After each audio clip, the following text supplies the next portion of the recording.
तो बच्चों आज का हमारा टॉपिक है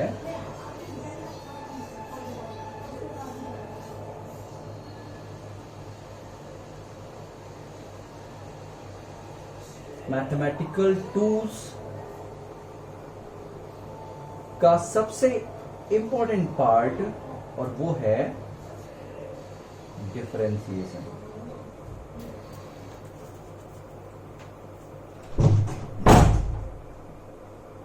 कौन सा पार्ट है बच्चों?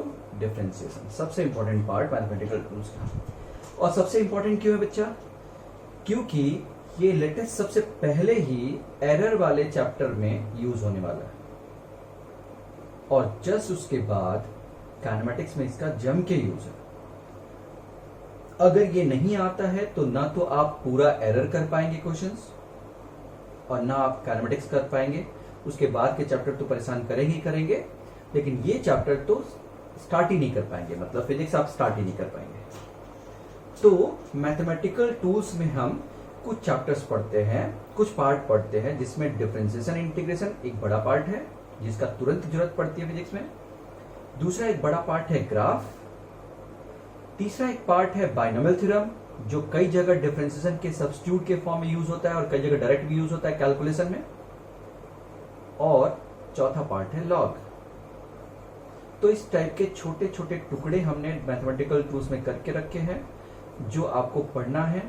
एक पार्ट ट्रिग्नोमेट्री भी है, ओके, जिसको आपको पढ़ना है, और जो मैथ्स में काफी लेट आता है तब तक हमारी फिजिक्स में बहुत सारी जरूरत, इसकी बहुत जगह जरूरत पड़ती रहती है।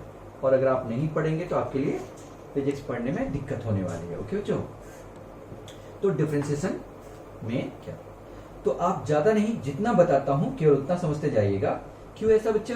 क्योंकि हम डिफरेंशिएशन मैथ्स में नहीं पढ़ रहे हैं, बल्कि फिजिक्स में पढ़ रहे हैं एज ए मैथमेटिकल टूल्स। तो डिफरेंशिएशन में सबसे पहले ये करता क्या है? क्या करता है ये छोटे टुकड़े करता है, स्मॉल चेंज बताता है, स्मॉल चेंज। किसी भी क्वांटिटी में स्मॉल चेंज निकालना है तो हमें क्या जरूरत पड़ेगी? किस चीज की जरूरत पड़ेगी? डिफरेंशिएशन की। तो कहीं पे भी आपको स्मॉल चेंज चाहिए, वहां पे हमें किसकी जरूरत पड़ेगी? डिफरेंशिएशन की। अब ये स्मॉल चेंज आपको मैंने अभी बताया कि किस चैप्टर्स में यूज होता है। सबसे पहले तो आपको एरर में ही यूज होने लगेगा। उसके बाद काइनेमेटिक्स में आप जानते हैं तो change in distance by change in time velocity होता है, यानी डिस्टेंस में चेंज निकालना पड़ेगा, वेलोसिटी में चेंज एक्सेलरेशन फाइंड करने के लिए निकालना पड़ेगा।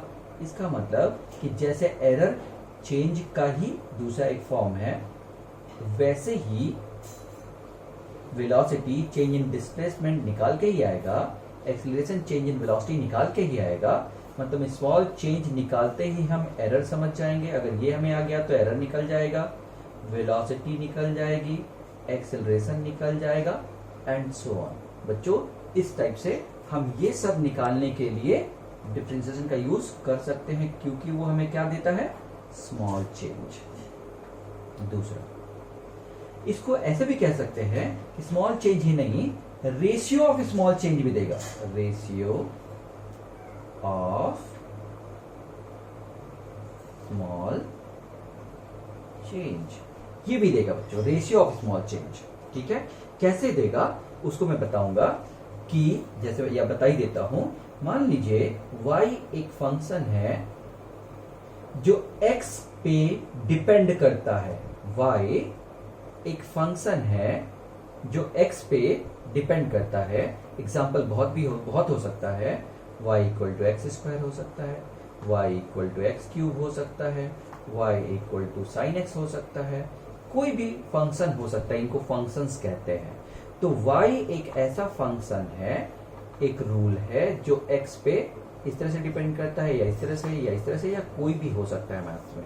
तो हम कहेंगे y x पे डिपेंडेंट है। ओके, तो ये x इंडिपेंडेंट होता है और y डिपेंडेंट वेरिएबल होता है। ओके, अब मैं चाहता हूं कि y में चेंज और x में चेंज का रेशियो मुझे मिल जाए, तो मैं y को x के रिस्पेक्ट में डिफरेंशिएट कर दूंगा, y को x के रिस्पेक्ट में डिफरेंशिएट कर दूंगा, जिसको हम ऐसा लिखते हैं। और ये हमें मिलेगा, क्या मिलेगा, ratio of change in y with change in x, ये हमको मिल जाएगा।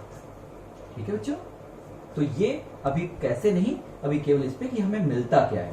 तो या तो चेंज मिलता है स्मॉल चेंज, या रेशियो ऑफ स्मॉल चेंज मिलता है, ये समझ लीजिए। कहीं पे भी रेशियो ऑफ स्मॉल चेंज चाहिए तो आपको डिफरेंशिएट करना पड़ेगा, कहीं पे आपको चेंज चाहिए स्मॉल चेंज, तो आपको डिफरेंशिएट करना पड़ेगा। मतलब एक लाइन अभी क्लियर कर लीजिए, डिफरेंशिएशन हर उस जगह पे लगेगा जहां पे स्मॉल चेंज चाहिए। ओके, एक तो ये हो गया। थर्ड, अब इसका रिप्रेजेंटेशन क्या है, कैसे रिप्रेजेंट होता है ये, तो मैंने अभी एक जगह लिख दिया, फिर से एक बार लिख देता हूं।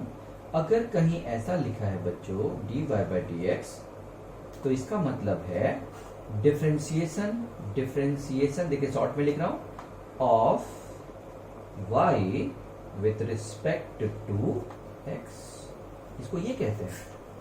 अगर कहीं पे मैंने ये लिखा है तो इसका मतलब है differentiation of y with respect to t, ये t के रिस्पेक्ट में डिफरेंशिएशन बच्चों, तो इस तरह से हम रिप्रेजेंट कर सकते हैं। अगर कहीं केवल dy लिखा है तो इसका मतलब है ये डिफरेंशिएशन केवल है, differentiation of y, differentiation of y केवल, किसके रिस्पेक्ट में है नहीं दिया हुआ है। ओके, तो ये चीज आप समझ जाइए। कहीं पे अगर ऐसा लिखा हुआ है D square by D T square of y, तो इसका मतलब है y का t के रिस्पेक्ट में दो बार डिफरेंशिएशन। दो बार डिफरेंशिएशन मतलब क्या बच्चा, एक बार डिफरेंशिएट करने से जो आया उसका एक बार और डिफरेंशिएशन, तो ये होगा double differentiation, double differentiation of y with respect to x, with respect to x, इसका ये मतलब है। ओके, या ये कहिए कि इसको हम लिख सकते हैं, एक बार हमने y को डिफरेंशिएट किया t के रिस्पेक्ट में, और जो आया उसको दोबारा एक बार डिफरेंशिएट किया t के रिस्पेक्ट में, तो ये इसका रिप्रेजेंटेशन है। मतलब y का एक बार t के रिस्पेक्ट में डिफरेंशिएट करने से जो आया उसको एक बार और डिफरेंशिएट कर दिया, तो हम इसको कहेंगे डबल डिफरेंशिएशन। अगर D cube by D T cube लिखा है तो उसका मतलब है ट्रिपल डिफरेंशिएशन। तो कई बार y डबल डिफरेंशिएशन को D square by D T square को हम कई बार y डबल डैश भी लिखते हैं, मतलब y का दो बार डिफरेंशिएशन, ऐसा भी लिखा जाता है बच्चों। तो कहीं ऐसा लिखा है तो इसका मतलब y का दो बार डिफरेंशिएशन। अगर तीन बार डिफरेंशिएट किया गया है बच्चों D cube y by D T cube, तो इसका मतलब y का तीन बार डिफरेंशिएशन, ये इसका मतलब है। ओके, तो ये सिंपल सा आपका डिफरेंशिएशन। Okay, next one. अब इसके बाद हम डिफिनेशन लिख लेते हैं बच्चों, डिफरेंशिएशन की डिफिनेशन। तो बच्चा कुछ बड़ी चीज नहीं है, बहुत ही छोटी चीज है। क्या छोटी चीज है, अगर कहीं पे मैं कहता हूं कि y का x के रिस्पेक्ट में डिफरेंशिएशन करिए, तो इसका मतलब है कि मैं y और x में अगर एक समझने के लिए ग्राफ खींचूं, कोई भी ग्राफ एट रैंडम, तो x की एक वैल्यू हमने ले ली x, जिस पे y की वैल्यू है y, और x की दूसरी वैल्यू हमने ले ली, थोड़ी दूर दिखा रहा हूं, एक्चुअली में बहुत बगल में है, x प्लस डेल्टा x। उस केस में y की जो वैल्यू मिल गई y2 मिल गई, अब ये y1 है। तो x की वैल्यू में मैंने कुछ चेंज किया बच्चों, यहां पे कितना चेंज किया बताइए, डेल्टा x, यस। और y में जो चेंज हुआ उससे डेल्टा y हुआ, y2 माइनस y1। तो dy बाई dx का मतलब होता है y में चेंज और x में चेंज का रेशियो, लेकिन एक कंडीशन के साथ। किस कंडीशन के साथ, with condition that change in x is small। इस कंडीशन के साथ है बच्चों कि x में चेंज बहुत छोटा है, तब y में चेंज और x में चेंज का जो रेशियो होता है वो dy/dx होता है। और इस कंडीशन को बच्चों मैथ्स में ऐसे लिखते हैं, इस कंडीशन को मैथ्स में ऐसे लिखते हैं कि x में चेंज बहुत छोटा होने वाला है, टेंस टू 0। और यहां पे लिखते हैं ये लिमिट हमने सेट कर दी। क्या लिमिट सेट कर दी कि x में चेंज बहुत ही छोटा है। ओके,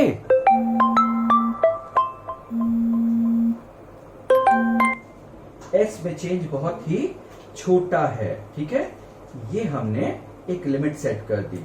उस कंडीशन के साथ y में चेंज और x में चेंज का रेशियो निकालना है।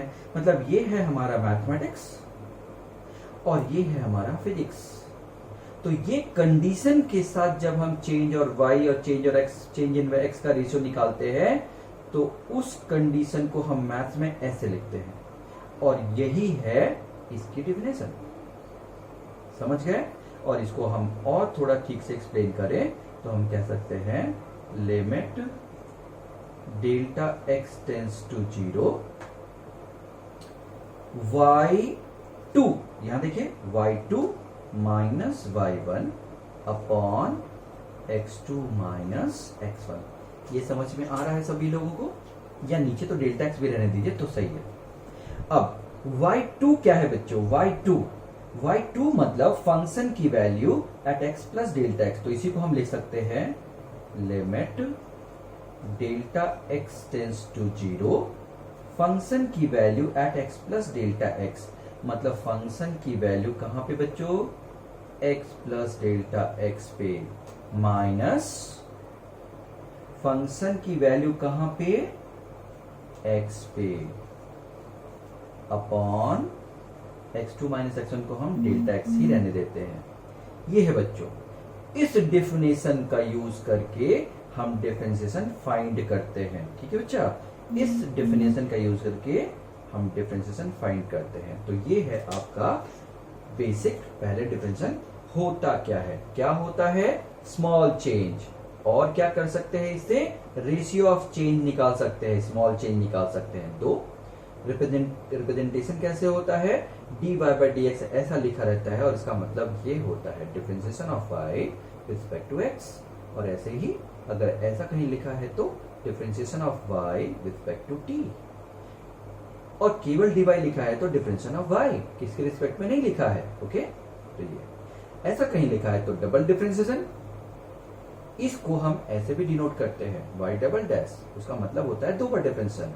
और अगर 3 बार डिफरेंशिएशन किया है तो ऐसा लिखेंगे d3y/dx dt3, और उसको कहते हैं y का 3 बार डिफरेंशिएशन, ट्रिपल डैश। ओके, ये तो क्या आपका रिप्रेजेंटेशन। तीसरा क्या है बच्चों? ये है इसका क्या चीज? डेफिनेशन। और डेफिनेशन हम लोग एक बार देख चुके हैं, इसका मीनिंग तो उसी से जुड़ा हुआ है। y में चेंज और x में चेंज विथ दिस कंडीशन, इस कंडीशन के साथ। उस कंडीशन को मैथ्स में ऐसा लिखते हैं। आपको बहुत डराता है ये मैथ्स में, बुक में आपको बहुत डराता है ये चीज। तो ये कंडीशन को मैथ्स में ऐसा लिखा रहता है बस, यानी ये चेंज का रेशियो इस कंडीशन के साथ। अगर ये कंडीशन नहीं लगाएंगे तो ये नहीं आएगा। मतलब ये हमारा डिफरेंशिएशन केवल छोटे चेंज के लिए ये वैलिड है, बड़े चेंज के लिए वैलिड नहीं है। ओके, तो ये है अपना छोटा सा कॉन्सेप्ट, उसका डेफिनेशन। चलिए, तो ये हो गया बच्चों। तो अब क्या करेंगे इसके बाद?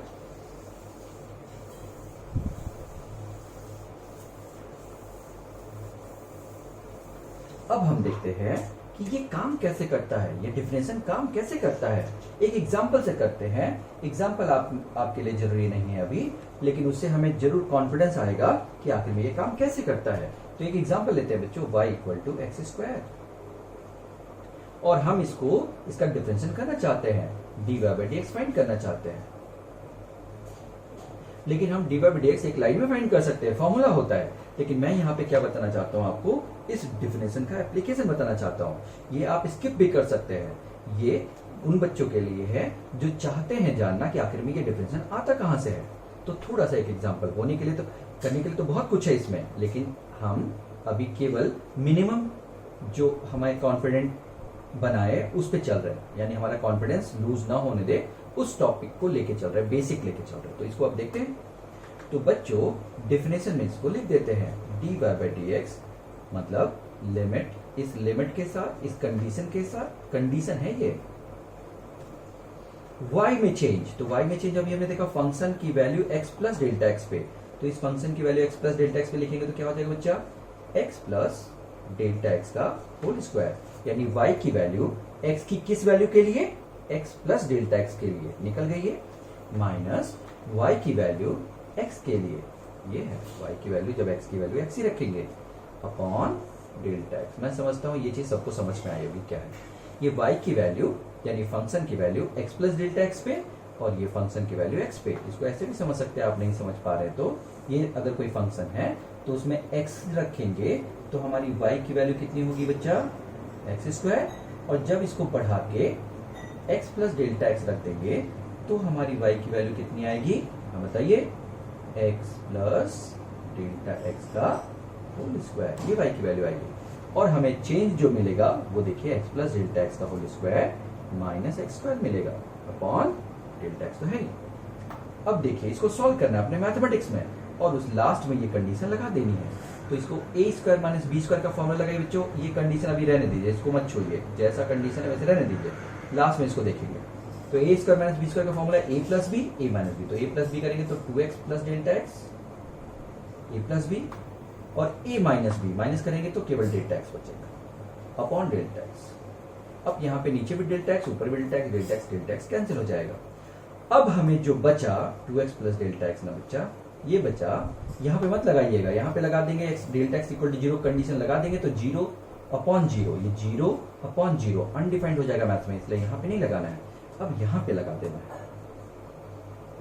अनडिफाइंड नहीं करना है, इसको डिफाइंड बनाना है, तो डिफाइंड करने के लिए अब यहाँ पे कंडीशन लगाइए, और यहाँ पे कंडीशन जैसे ही लगाएंगे कि डेल्टा एक्स बहुत छोटा है, आंसर आएगा 2x। ये हमारा एक्स स्क्वायर का डिफरेंशिएशन है। क्या ये याद रखना है आपको? नहीं। फिर ये किस लिए? ये डेफिनेशन कैसे काम करती है उसको समझने के लिए।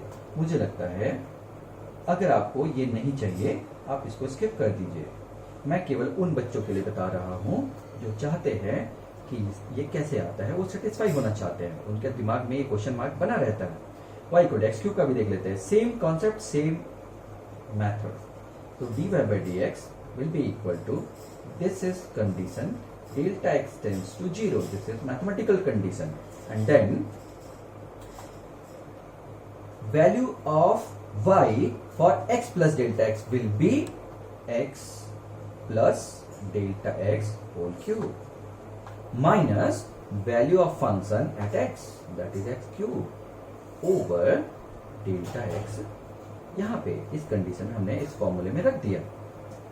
Now limit delta x tends to 0, use this, use expression for this. क्या है बच्चा? एक्सपेंशन उसका क्या है? A cube 3a square b 3ab square b cube, ये a plus b whole cube का एक्सपेंशन है, minus x cube over delta x. बच्चा एक्स क्यूब, ये भी एक्स क्यूब, दोनों कैंसिल हो जाएंगे, ये वाला इससे कैंसिल हो जाएगा। जो बच जाएगा, अब देखिए सभी टर्म में डेल्टा एक्स है, सभी टर्म में, तो ये डेल्टा एक्स इनमें से कॉमन आने के बाद डेल्टा एक्स को क्या हो जाएगा? कॉमन आने के बाद कैंसिल हो जाएगा। तो डेल्टा एक्स कॉमन लेके इसको कैंसिल कर देंगे तो यहाँ पे क्या बचेगा बच्चा? इस कंडीशन के साथ, अभी कंडीशन हमने नहीं लगाई है, limit delta x tends to 0, यहाँ पे क्या बचेगा बच्चों? 3x स्क्वायर, यहाँ पे क्या बचेगा? 3x इंटू डेल्टा एक्स, और यहाँ पे डेल्टा एक्स का होल स्क्वायर, ये बचेगा। लेकिन अब इस कंडीशन को अगर हम इसमें लगा देंगे तो डेल्टा एक्स को 0 रख देंगे, डेल्टा एक्स स्क्वायर को भी 0 रख देंगे, तो ये दोनों 0 हो जाएगा, और आंसर क्या बचेगा बच्चों? 3x square. This is differentiation of x cube 3x square. तो ये हम डेफिनेशन यूज कर रहे हैं बच्चों, इसको आपको नहीं करना है मैथमेटिकल टूल्स में, इसको याद रखने की जरूरत नहीं है, ये बस कॉन्फिडेंस के लिए कि आखिर में ये वर्क कैसे करता है डिफरेंशिएशन, केवल इसके लिए। ओके बच्चा, आपको सीधा अब क्या याद रखना है वो हम बताते हैं। तो यहां से अगर हम देखें तो एक्स स्क्वायर का डिफरेंशिएशन 2x आया, एक्स क्यूब का डिफरेंशिएशन 3x स्क्वायर आया। यहां देखिए पावर मल्टीप्लाई हो गया और पावर में एक कम हो गया, यहां भी देखिए पावर मल्टीप्लाई हो गया और पावर में एक कम हो गया। तो अगर ऐसे ही देखा जाए तो x4 का डिफरेंशिएशन कितना होगा बच्चों, पावर मल्टीप्लाई हो गया, पावर में एक कम हो जाएगा। x5 का डिफरेंशिएशन कितना होगा बच्चों, पावर मल्टीप्लाई हुआ, पावर में एक कम हो गया। तो बहुत बढ़िया, x की पावर -1 का डिफरेंशिएशन कितना होगा बच्चों, पावर मल्टीप्लाई हुआ, पावर में एक कम हुआ। और इस तरह से एक जनरल फॉर्मूला हम निकाल देंगे इसका, और वो क्या है जनरल फॉर्मूला, यहां पे लिख दें। देखिए जनरल फॉर्मूला है कि x की पावर n का डिफरेंशिएशन होता है पावर सामने, पावर में एक कम, पावर सामने, पावर में एक कम। यही हमारा फॉर्मूला होता है, जनरल फॉर्मूला इसका। जबकि इसके अलावा हम ट्रिग्नोमेट्रिकल, लॉगरिथमिक, एक्सपोनेंशियल और भी फॉर्मूले याद करते हैं, लेकिन फिर भी हमारे कोर्स में 95% केसेस में आप इसी को पाएंगे, यही फॉर्मूला मैक्सिमम यूज होगा। एक चीज और आप समझ रहे हैं कि n की नेगेटिव वैल्यू के लिए भी यूज कर रहे हैं हम, पॉजिटिव वैल्यू के लिए भी यूज कर रहे हैं, इवन फ्रैक्शन के लिए भी यूज कर सकते हैं। नेगेटिव, पॉजिटिव, फ्रैक्शन सभी के लिए यूज कर सकते हैं, यानी n की कोई वैल्यू हो सकती है, सभी के लिए फॉर्मूला वैलिड है। बच्चों मैंने कहा ये 90% केसेस में ये फॉर्मूला यूज होने वाला है, ध्यान रखिएगा। बाकी 5% केस ऐसे होंगे जब हम दूसरे फॉर्मूले यूज करने वाले हैं, दूसरे फॉर्मूले यूज करेंगे। ओके, तो मैं इसको मिटा दूं, चलिए आप स्क्रीनशॉट भी ले सकते हैं या राइट लिख भी सकते हो। ओके बच्चों, वैसे लिखने से थोड़ा दिमाग पैरेलल में चलता रहता है, लिखना सही है। हमेशा फॉलो करिए टीचर्स को। ओके, जैसे जैसे चल रहे हैं वैसे वैसे चलिए, कोई शॉर्टकट नहीं, क्योंकि केवल पढ़ाना नहीं होता, ये साइकोलॉजिकल है बच्चों। आप मेरे साथ चलेंगे, अगर साथ साथ लिखते जाएंगे, साथ साथ चलेंगे, आपका दिमाग उसके साथ साथ काम करता चला जाएगा और आप खुद डिसाइड करेंगे कि आगे क्या होने वाला है। अब इस तरह से x की पावर n का हमारा फॉर्मूला आ गया बच्चों। तो अब इसके बाद अगला जो टॉपिक होता है इसमें वो होता है क्या फॉर्मूले हम पढ़ते हैं। ओके, फॉर्मूले कौन से हैं इसमें, तो एक तो फॉर्मूला देखिए, अब मैं पूरा ऐसे नहीं लिख रहा हूं, बस इस तरह लिख रहा हूं कि यहाँ पे है हमारा फंक्शन और यहाँ पे है उस फंक्शन का डिफरेंशिएशन, हम ये बात कर रहे हैं। तो पहला फंक्शन क्या लिखा था आपने, x टू पावर n, और उसका फॉर्मूला हुआ पावर सामने, पावर में एक कम। इसका सबसे ज्यादा जो यूज होता है बच्चों रूट एक्स का होता है। रूट एक्स का मतलब x की पावर हाफ ना, इसका डिफरेंशिएशन करेंगे तो आपका आ जाएगा 1/2 रूट एक्स, ये रटा होना चाहिए आपको। और एक जरूरत पड़ती है जो 1/x, इसका -1/x स्क्वायर होता है। ठीक है बच्चों, ध्यान रहे ये सारे फंक्शन x के हैं और x के रिस्पेक्ट में ही डिफरेंशिएट कर रहे हैं। ओके, x के हैं और x के रिस्पेक्ट में ही डिफरेंशिएट कर रहे हैं। ओके, तो ये ध्यान रखने वाली बात। तो ये हो गया आपका अलजेब्रिक फंक्शंस का। इसके बाद दो और फंक्शन एक्सपोनेंशियल पहले कर लेते हैं। e टू पावर x का डिफरेंशिएशन e टू पावर x ही होता है, ये यूनिक फंक्शन है, इसका डिफरेंशिएशन वो खुद ही आता है। और इसके अलावा कोई भी नंबर आएगा, जैसे 2 की पावर x आएगा, तो इसका डिफरेंशिएशन होता है 2 की power x log 2 eight the base e, या इसको कई बुक में ln नेचुरल लॉग 2 कहते हैं। 3 की पावर x का बताइए बच्चों, 3 की power x log 3 eight the base e। हम लॉग पढ़ेंगे तो ये लॉग का अगर कोई कंफ्यूजन है तो हम लॉग एक लेक्चर में पढ़ लेंगे। ओके, ठीक। ऐसे ही अगर जनरल लिख दें, इस टाइप के फॉर्मूले को जनरल लिख दें तो 2 की पावर x, अरे a की पावर x का क्या होता है, a की पावर x का क्या होगा, a to power x log a, a to power x log a at the base e। ध्यान रखिएगा ये। ओके, इसके बाद कुछ लॉग के फंक्शन का log eight the base E of x का होता है डिफरेंशियल 1/x। ये सब प्रूफ किया जा सकता है, लेकिन आप अपने काम का नहीं है। ये ई बेस पे होता है तो 1/x, लेकिन अगर यही ई बेस पे ना हो किसी भी नंबर 2, 3, हाफ, माइनस हाफ, कुछ माइनस नहीं सॉरी पॉजिटिव नंबर के लिए होगा, उसको ए कह देंगे, तो ये हो जाएगा 1/x नीचे log a at the base e. ध्यान से ये फॉर्मूला रटना पड़ेगा आपको। ओके, ई बेस पे है तो 1/x, ए बेस पे है तो 1/x तो आएगा, साथ में ए को भी लॉग पे रखना पड़ेगा, ए को भी जगह देनी पड़ेगी नीचे। ओके, तो ये है आपका लॉगरिथमिक, एक्सपोनेंशियल, अलजेब्रिक, और एक होता है ट्रिग्नोमेट्रिकल। तो इसमें 6 ट्रिग्नोमेट्रिकल फंक्शन है। sin x का डिफरेंशियल क्या होगा बच्चों? cos x। cos x का डिफरेंशियल होता है minus sin x। tan x का डिफरेंशियल होता है sec square x। cot x का होता है minus cosec square x। sec x का होता है sec x into tan x, और cosec x का होता है, एक ही तो दिख रहा है जहां माइनस आ रहा है, यानी minus cosec x cot x। जहां c से शुरू है सब में माइनस है। ओके बच्चों, तो ये बेसिक फॉर्मूले हमें जरूरत पड़ेगी। जो मैंने कहा 95 तो इससे चल जाएगा काम, लेकिन 5% में इसकी भी जरूरत पड़ेगी। इसके अलावा छोटे छोटे जैसे हम लोग नंबर पढ़ते हैं तो फिर ऑपरेशंस ऑफ नंबर पढ़ते हैं ना, वैसे यहाँ पे भी ऑपरेशंस में कैसे लगाते हैं वो है बच्चों छोटा सा। मान लीजिए एक फंक्शन f(x) है और दूसरा फंक्शन g(x) है, वो आपस में एडेड है या सब्सट्रैक्टेड है और इनको आपको डिफरेंशिएट करना है। तो आप क्या करेंगे, f(x) को अलग डिफरेंशिएट कर देंगे और g(x) को अलग डिफरेंशिएट कर देंगे। बीच में प्लस है तो प्लस लगाएंगे, माइनस है तो माइनस लगाएंगे, सिंपल। लेकिन बच्चों ध्यान से, डिफरेंशिएशन मतलब डिफरेंशिएट करना, तुड़ाई करना, तोड़ना। तोड़ने को हम पीटना कहें अगर, तो हम यहाँ पे थोड़ा एक अच्छा फॉर्मूला बना सकते हैं। अब दो लोगों की पिटाई करनी है, दो लोगों की पिटाई करनी है, दोनों की एक साथ पिटाई करेंगे तो वो हमारी पिटाई कर देंगे। तो हम एक बार में एक ही की पिटाई करने वाले हैं। तो अगर पहली बार में आप f(x) की पिटाई कर रहे हैं डिफरेंशिएट, तो g(x) को कुछ नहीं कर रहे हैं। ओके बच्चा, फिर f(x) को छोड़ने के बाद ही आप g(x) पे हाथ लगाइए, नहीं तो ये दोनों लोग मिलके आपको पीट देंगे। ध्यान से रखिए, ध्यान रखिएगा इसमें।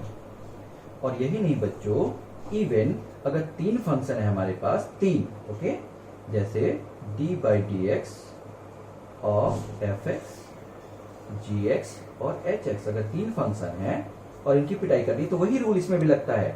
अगर f(x) की पिटाई कर दिया हमने, देखिए पिटाई, डैश बताया था ना मैंने, डैश का मतलब डिफरेंशियल, तो g(x) को कुछ मत करिए, h(x) को कुछ मत करिए।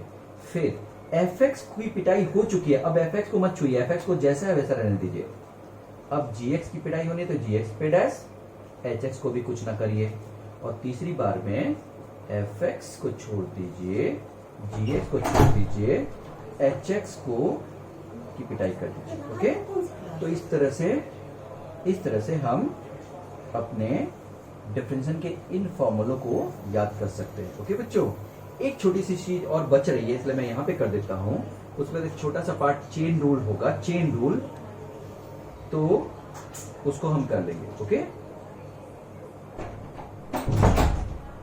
और चेन रूल क्या है, नहीं पहले डिवीजन रूल, फिर उसके बाद चेन रूल बच जाएगा। तो डिवीजन रूल 1 मिनट में हम कर देते हैं बच्चा।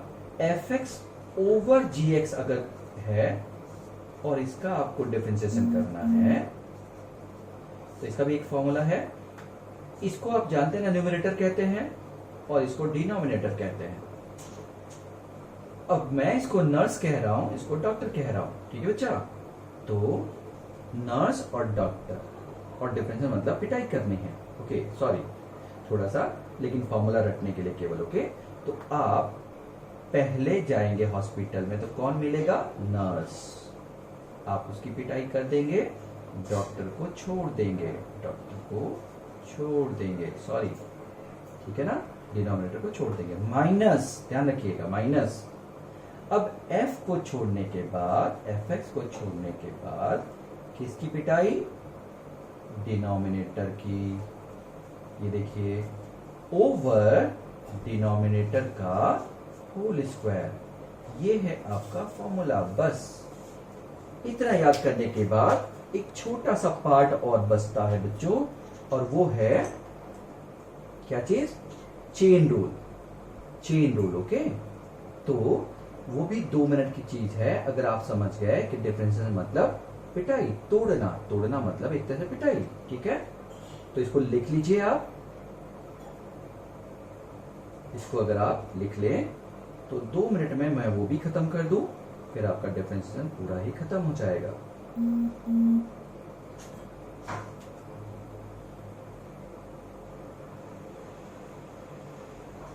तो देखिए, छोटा सा पार्ट है चेन रूल। उसके बाद इसका मैथमेटिकल ज्योमेट्रिकल इंटरप्रिटेशन बच जाएगा, वो किसी और वीडियो में, ठीक है। एक छोटी सी चीज मैं बता दूं। देखिए, साइन एक्स स्क्वायर है और इसको एक्स के रिस्पेक्ट में डिफरेंशिएट करना है। तो बच्चों ये बताता है कि हमें किसको पीटना है, ओके, किसको डिफरेंशिएट करना है। तो एक्स को लास्ट तक डिफरेंशिएट करना है। तो यहाँ पे आप ध्यान देंगे तो एक्स स्क्वायर में छुप के बैठा है और वो पूरा का पूरा स्क्वायर साइन के अंदर छुप के बैठा है। तो एक्स को छुपा के रखा है स्क्वायर और उसको छुपा के रखा है साइन, और हमें डिफरेंशिएट करना है। तो हम पहले किसको डिफरेंशिएट करेंगे? साइन को। डिफरेंशिएट मतलब पिटाई साइन की होगी, किसके रिस्पेक्ट में? उसके अंदर वाले के रिस्पेक्ट में। ध्यान से, अभी केवल साइन को पीटना, एक्स स्क्वायर को नहीं पीटना। ये देखिए, साइन को पीट दिया, एक्स स्क्वायर को कुछ नहीं छोड़ा, एक्स स्क्वायर को जैसा था वैसा रहने दिया। फिर नंबर किसका आएगा? एक्स स्क्वायर का आएगा, और हम किसके रिस्पेक्ट में जा रहे हैं? एक्स के। और फिर उसके अंदर एक्स है ना बच्चा, और फिर एक्स को एक्स के रिस्पेक्ट में पिटाई करेंगे। थोड़ा सा ध्यान से, अगर यही एक्स ना हो के टी होता तो पहले साइन की पिटाई होती एक्स स्क्वायर के रिस्पेक्ट में, फिर एक्स स्क्वायर की पिटाई होती उसके अंदर एक्स के रिस्पेक्ट में, फिर एक्स की पिटाई होती किसके रिस्पेक्ट में? टी के रिस्पेक्ट में। ये है हमारा मेथड, बाकी कुछ नहीं बच्चों। इसको दिमाग में आप एक्स स्क्वायर मत रखिए, एक्स ही रखिए। तो साइन एक्स टाइप का हो गया ना, ये साइन एक्स टाइप का। दिमाग में वाई रखिए, चलिए। तो साइन वाई हो गया। साइन वाई का क्या होता है? Cos y, cos y. लेकिन वाई कौन है बच्चा? X square. समझ लीजिए। अब देखिए, एक्स स्क्वायर का एक्स के रिस्पेक्ट में पावर सामने और पावर में एक कम, और साथ में बच गया dx बाई dt। इसका कुछ नहीं हो सकता, ये जैसा है वैसे ही रखना पड़ेगा, dx बाई dt। अगर यहाँ पे x रहता तो dx बाई dx 1 हो जाता, तो हटा देते एक। अब देखिए बच्चों, एक छोटा सा क्वेश्चन और। डी बाई डी टी, ई के अंदर, साइन के अंदर, टेन के अंदर एक्स स्क्वायर छुपा हुआ है। देखिए कैसे। तो सबसे बाहर एक्स किसके अंदर छुपा है? स्क्वायर के। तो पहला तो ये हो गया, फिर वो किसके अंदर छुपा? टेन के, फिर वो साइन के, और वो फिर ई के अंदर। मतलब सबसे बाहर सबसे पहले पिटाई किसकी होगी? ई की। वही छुपा के बैठा है बच्चा। तो सबसे पहले ई की पिटाई साइन टेन एक्स स्क्वायर का किसके रिस्पेक्ट में पिटाई होगी? साइन टेन एक्स स्क्वायर के रिस्पेक्ट में। ये अभी ई का हुआ है। अब फिर साइन का होगा, साइन टेन एक्स स्क्वायर का किसके रिस्पेक्ट में बच्चों? बताइए। यस, हाँ, टेन एक्स स्क्वायर के रिस्पेक्ट में पिटाई होगी। और फिर टेन एक्स स्क्वायर की किसके रिस्पेक्ट में होगी? बताइए बताइए। अंदर कौन है? X square. और लास्ट में एक्स स्क्वायर की एक्स के रिस्पेक्ट में एक और बचा है बच्चा, एक्स की टी के भी तो रिस्पेक्ट में होगी ना, क्योंकि लास्ट तो हमारा टी है। ये हो गया आपका कैसे पिटाई करनी है। अब देखिए, इसको आप y मानिए तो e to power y, e to power y का e टू पावर y होता है। फिर से सुनिए, इसको आप पूरे को y में जूम कर लीजिए, तो ये e टू पावर y का y के रिस्पेक्ट में e टू पावर y हो जाता है। इनटू इसको आप y जूम कर लीजिए अगेन दिमाग में, तो ये साइन y होगा। साइन y का क्या होता है बच्चा? Cos y। y कौन है? Tan x square. अच्छा, एक्स स्क्वायर को y जूम कर लीजिए, तो टेन y का y के रिस्पेक्ट में sec square y and so on बच्चों, आसान है। बाकी तो एक्स स्क्वायर का एक्स के रिस्पेक्ट में 2x और लास्ट में बच जाएगा dx बाई dt। अगर ये x के रिस्पेक्ट में होता तो dx बाई dx कट के 1 हो जाता। तो मैं समझता हूं ये हो गया है। नेक्स्ट क्लास, नेक्स्ट वीडियो में हम लोग अपना इसके आगे 2-4 और एग्जाम्पल करेंगे चेन रूल का, और कंबाइंड भी करेंगे, मतलब quotient rule, product rule, chain rule सबका मिला के, और फिर उसके अलावा हम इसका एप्लीकेशन मतलब रिप्रेजेंट एक तरह से ज्योमेट्रिकल मीनिंग देखेंगे कि आखिर में ज्योमेट्रिकल मीनिंग क्या है और फिजिक्स में इसका एप्लीकेशन कैसे करते हैं। ये नेक्स्ट सब्सिक्वेंट वीडियोस में। ओके।